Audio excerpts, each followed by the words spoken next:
Good people, assalamu alaikum. It's me Naju. Welcome to my another new video. আজকে আমি আছি বাংলাদেশের অন্যতম পর্যটন কেন্দ্র দা জু জাতীয় চিড়িয়াখানায়। এটা মূলত মিরপুরে অবস্থিত।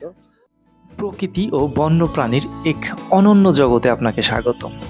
ঢাকার মিরপুরে অবস্থিত বাংলাদেশ ন্যাশনাল জু বাংলাদেশের সবচেয়ে বড় এবং অন্যতম জনপ্রিয় প্রাণী উদ্যান। 1974 সালে প্রতিষ্ঠিত এই চিড়িয়াখানাটি প্রায় 186 একর বিস্তীর্ণ এলাকা জুড়ে গড়ে উঠেছে। বছরের পর বছর ধরে এটি শুধু বিনোদনের কেন্দ্র হিসেবে নয়, বরং বন্যপ্রাণী সংরক্ষণ, গবেষণা এবং জনসচেতনতা বৃদ্ধির একটি গুরুত্বপূর্ণ প্রতিষ্ঠান হিসেবে ভূমিকা পালন করে আসছে। এখানে রয়েছে 2000-এরও বেশি প্রাণী এবং অসংখ্য প্রজাতির বন্যপ্রাণী। রয়্যাল বেঙ্গল টাইগারের গর্জন, সিংহের রাজকীয় উপস্থিতি, হাতির বিশালতা, জিরাফের সৌন্দর্য, জলহস্তির বিচরণ এবং রঙিন পাখিদের কলতান দর্শনার্থীদের মুগ্ধ করে। প্রতিটি প্রাণী যেন প্রকৃতির বৈচিত্র্য ও সৌন্দর্যের এক একটি জীবন্ত প্রতীক। চিড়িয়াখানার সবুজ পরিবেশ, প্রশস্ত পথ এবং প্রাকৃতিক আবহ দর্শনার্থীদের জন্য এক মনোমুগ্ধকর অভিজ্ঞতা সৃষ্টি করে। বাংলাদেশের জাতীয় চিড়িয়াখানা শুধু একটি ভ্রমণ কেন্দ্র নয়, এটি প্রকৃতি, শিক্ষা এবং সংরক্ষণের এক অনন্য মিলনস্থল। প্রাকৃতির অপার সৌন্দর্য এবং বন্যপ্রাণীর বৈচিত্র্যকে কাছ থেকে দেখতে হলে একবার হলেও ঘুরে আসতে পারেন বাংলাদেশের এই ঐতিহ্যবাহী প্রাণী উদ্যানে। Hero is coming.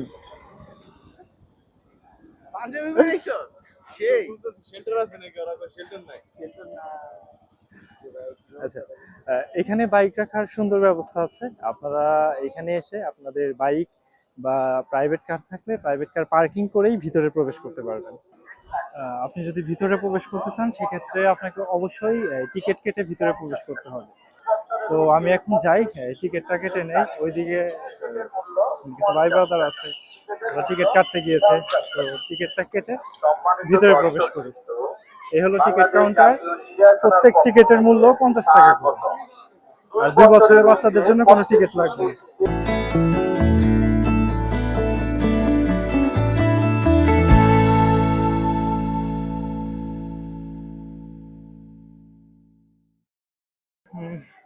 চিড়িয়াখানায় ঢুকতেই প্রথমে একটা তথ্য কেন্দ্র পেয়ে যাবেন। আপনাদের যদি কোনো তথ্য লাগে আপনারা এখানে আসতে পারেন, এসে তথ্যগুলো সংগ্রহ করে নিতে পারেন। এটা হলো চিড়িয়াখানার তথ্য কেন্দ্র। আর এইটার অপোজিটে আছে চিত্রা হরিণের পাল। তো আমরা একটু চিত্রা হরিণের কাছে যাই।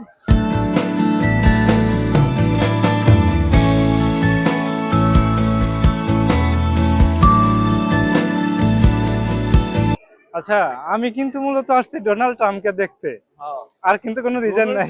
তুমি কেন আসছো? আমি তো আসছি এমনি আপনাদের সাথে ঘুরতে। তুমি? আমি আসছি হরিণ দেখতে। হরিণ তো দেখলা? সব ধরনের হরিণ। আচ্ছা সব ধরনের হরিণ। আচ্ছা, এখানে সিজনাল ফলগুলোও পেয়ে যাবেন। এখন যেহেতু আপনার কাঁঠালের সময়, কাঁঠাল আছে।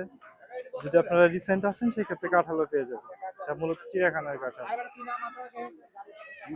মাইরে দিছে।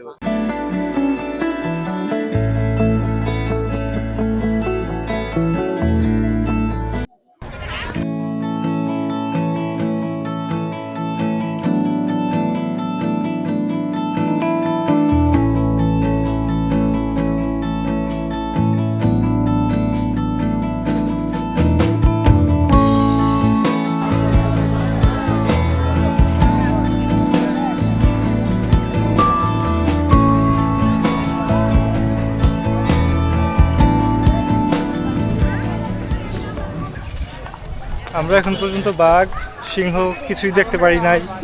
সবাই রেস্টে আছে। আমরা মানে খুব ফাস্ট চলে আসছি। তো এখানে দেখি মাছ মারার সুন্দর ব্যবস্থা আছে।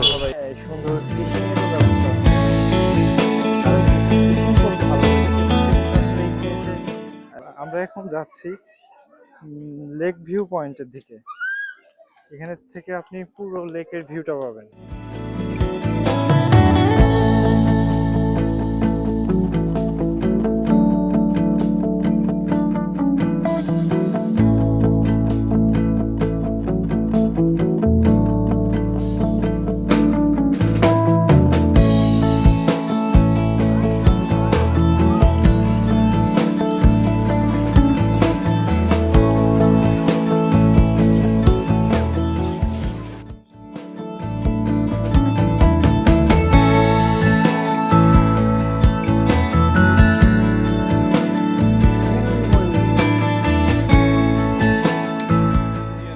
তুমি একটা নীল ময়ূর সম্পর্কে কিছু বলো, যেটা নিয়ে নাও।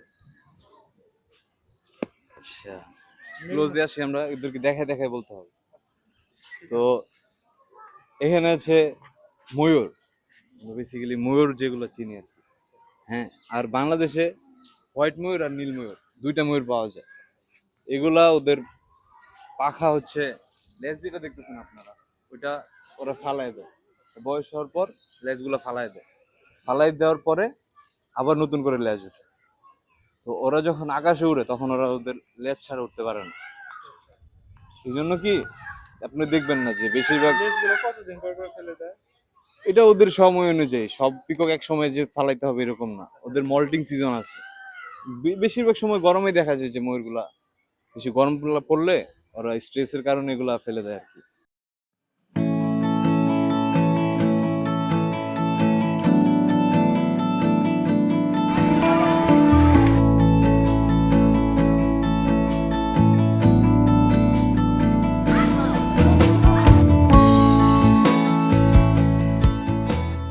আমরা এখন একটা জাম গাছের নিচে।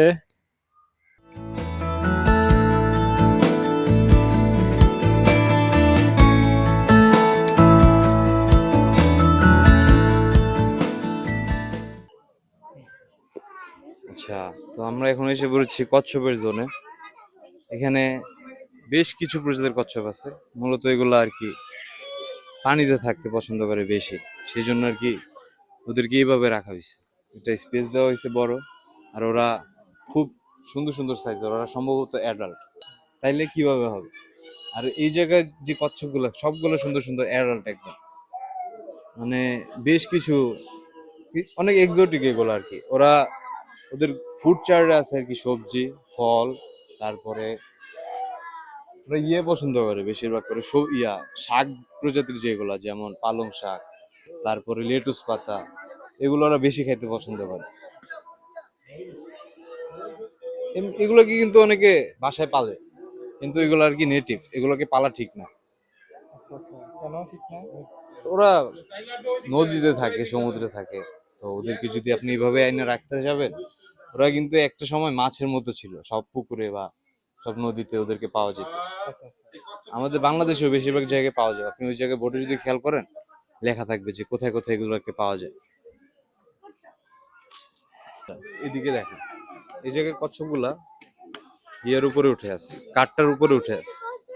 ওরা যে সব সময় যে পানিতে থাকতে পছন্দ করে এরকম না, ওরা কিছুটা সময় ওদের মন মতো আসে, সাঁতার টাতার কাটার পরে ওরা যে ওইখানে বাত নেয় আর কি।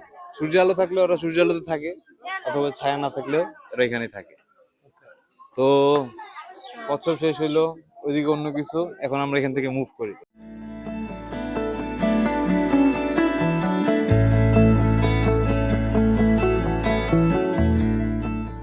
ডোনাল্ড ট্রাম্পকে দেখে তোমার অনুভূতিটা কেমন ছিল? ডোনাল্ড ট্রাম্পকে অনেক ভিআইপি ভাবে রাখা হয়েছে, যা তিনটা ফ্যান, মশারি, তারপরে ওর পিছনে লোকও ছিল দেখলাম 4-5 জন। তো ও এখন 5 স্টার সার্ভিস পাচ্ছে আর কি চিড়িয়াখানায়। তো আমরা এখন চলে যাই এখান থেকে। এই ছিল আজকের ভিডিও। আপনারা সবাই নেক্সট ভিডিও আসার আগ পর্যন্ত ভালো থাকেন, সুস্থ থাকেন। আল্লাহ হাফেজ।